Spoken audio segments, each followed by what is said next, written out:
Alright, so back to this, or kind of, taking a little break, little pause, a little hiatus. Funny enough, as of the time of I'm recording this, I have none of these videos up. But by the time this is up, you should see I have 3 parts of this up, right? 3 parts of the better half, the end, right? Which, if you don't know, it was similar to how I played Classmates and then played Giselle beforehand, right? Again, I played, a game which blew up, right? The Coffin of Andy and Lele. Well, I played it after it blew up. But the creators and makers of that game, right, it was honestly only one person. Again, they made a game beforehand. Not even really a game, it was a VN, right? Similar to TDLC, let's put it that way. Called Better Half, right? Which, again, I started playing. And with the reason being, okay, yeah, if it's the same creator as the Coffin of Andy and Layla, some shit's bound to go down, right? And really all I knew was that it involved cloning, and there was still the weird, kind of sexual undertones, innuendos involved, right? Which is, again, confirmed. But, again, this game, and I will say this VN, right? And at first, I'm not gonna lie, it was pretty bad at first. Like, I genuinely thought this kind of playthrough and game was just gonna suck ass. I'd get through and it'd be like, alright, we can see kind of the difference in how they start versus how they ended. But I'm gonna be honest, it's actually very interesting. The story is very, intriguing, and I'm actually pretty, invested in what's going on. Debatably and arguably more so than the Coffin of Andy and Lele, which is saying something, right? So I'm going to go over that here, as well as kind of go over in comparison to the Coffin, and then kind of, go over just stuff in general regarding these two games and the author, right? Because let's put it this way, the fact that I was willing to kind of let the game maker and creator off the hook, right? For the Coffin of Andy and Lele, but now the fact that we have kind of two games that deal with weird, sexual, dynamics, right? It's like, all right, what's going on here? But again, besides the point, and I will say I haven't finished the game yet. I'm still, again, kind of working on, and so this is kind of like a mid-game black screen video, right? I'm still working on finishing it. Like, we're seemingly midway, if not, probably slightly further midway through our first route, and we'll kind of see how many potential routes and endings there are that stem from this. But the big thing there is, again, I kind of want to go over this, right? I wanted to make a video on this game.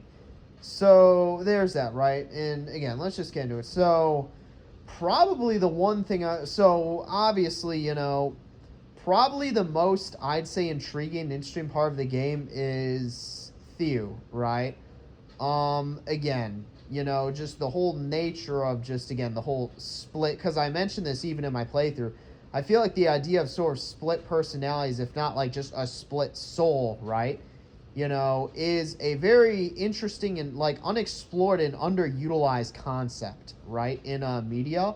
So this game being one that kind of explores and tackles that, and especially with kind of how we see them interact, and really kind of, again, the possible choices and or routes, potentially the whole merging, whether or not you work or potentially just kill them off, right? And again, especially the fact that we're kind of playing through the POV of the positive emotion Theo, right? Versus negative Theo, right? Again, very, very interesting, right? I like the direction they went in with that. I think it's very interesting compared to the whole, I feel like they really expanded, or they expanded on that really well. Versus, I feel like it could have been very just, surface level, but they really did kind of expand and kind of offer a lot of depth to it, right? Again, besides the whole you playing through the POV of positive Theo, we really get an idea in sense of, all right, there really are kind of the yin and yang, right? They're like the Tao. That's a good, accurate representation of them. And you can kind of see the differences in their personality as well as how they each rub off on each other, right? It's not just duality, right, or a binary. You can see kind of the dynamic aspect, and that's something that's, again, very interesting that I honestly did not think that they would tackle. So And obviously, we still have to kind of see how this is all going to play out, you know. We don't even know if they are going to merge. We don't know if they're going to ally. We don't know if they can kill each other, right? My guess is there's 3 routes, and those are the 3 options, but I could easily be wrong. Again, I'm only 3 parts in, but this game was captivating enough for me to make this video. But simply, again, in the interactions we get to see between the two, and especially seeing how you can actually kind of influence, particularly from what I've seen in the route I'm on, playing as positive Thew and influence negative Thew, is, you know, again, just really interesting there, right? So that's something I wanted to talk about. And kind of the other big thing is the overall backdrop and sort of, you know, I guess overarching plot in, you know, story involving Lua, Vivian, and kind of their whole project in the pursuit of, you know, immortality and stopping aging, right? And again, from what we know in the backstory being that basically it was Lua, Vivian, and Lucy, who's now dead, who were basically working on, you know, the cure to aging, what would effectively be immortality. We know that Vivian was actually the one who was kind of spearheading this project, and it was something to where it came down to, you know, a potion was kind of the preferred medium of acquiring this, and it ended up being something to where they needed to test it. So they first tested on rats who all perished, right? I guess they made corrections, but at the end of the day, it ended up getting tested on a human. It needed to be tested on a human, with Lucy being that test, and Lucy unfortunately dying or perishing as a result. In this moment, again, Vivian, she sees, you know, work, right? And then again, kind of cut ties with Lua. And that kind of leads us to the current events of the story, with Lua continuing to pursue this project, Vivian begging him to kind of stop, or at least not harm anyone else, and him kind of bringing up the past to, you know, kind of, I guess, you know, throw her off guard. But the big thing and kind of the interesting dynamic here is Vivian, or Lucy, seemingly had a thing for Lua, according to Vivian, right? And also, but it's also weird because Lua seemingly has a thing for Vivian, who knows? But also negative Thew does. Again, I guess it's more obvious that negative Thew is the thing for Lua, or Vivian, Jesus Christ. It's not as, I think it's more just Tal kind of insinuating, or like, you know, what would you call it? Fucking inciting, you know, Lua, right? Rather than saying Lua has a thing for Vivian directly. Because I think, and none of that really matters. I feel like the interesting thing here is, like, because obviously Lua is the antagonist, but you can really make a case for Lua being the victim here. Like, you can basically, because let's put it this way, Vivian points blame at Lua. You know, Lua doesn't really care, right? But it's something to where you can make the case for Lua being the victim rather than Vivian, and make the argument for Vivian having been, you know, kind of the, like, one behind it all, or kind of the one who caused all this, right? And, like, sort of she's kind of the true antagonist, which is an interesting take. Granted, do I think it's true? Probably not. Do I think that's the direction they're going to go in? Probably not. But at least from where I am in the story, as of now, you can make the case that Lua is the victim, and here's why, right? Because, again, Vivian blames Lua for, again, you know, kind of, I guess, recognizing or realizing that Lucy had feelings for him, and kind of using her as, I guess, bait, manipulating her, and, you know, manipulating Vivian, right, into basically furthering the project. Lucy sacrificing herself by drinking the potion, right, or whatever, which poisoned her and she died. And again, you know, all that, right? But the interesting counterpoint that Lua made was that Vivian was the one who was spearheading the project, and it's possible that she didn't take into consideration that Lucy was doing it for her, knowing how much that project meant to Vivian, right?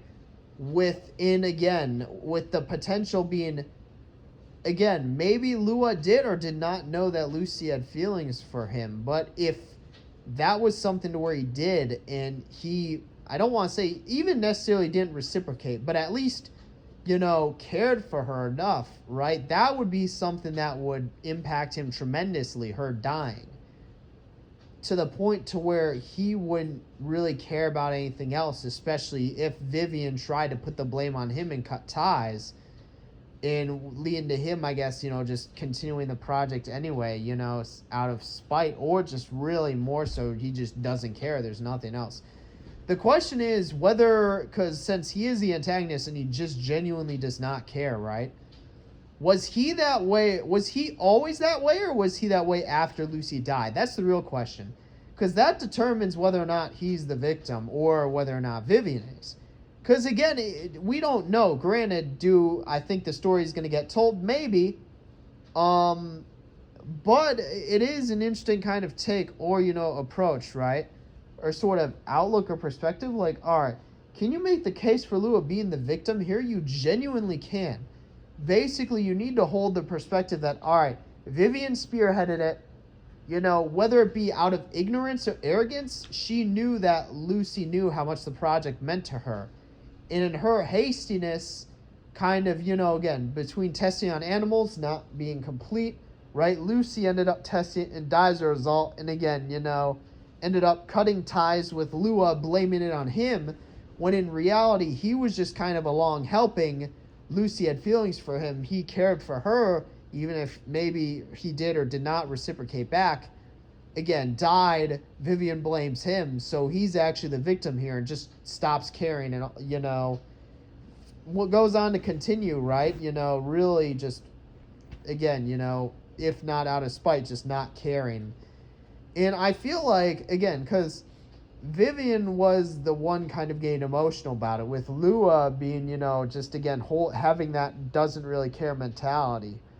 So it's like Vivian, maybe it's more of a defense or coping mechanism that she pins that blame on Lua.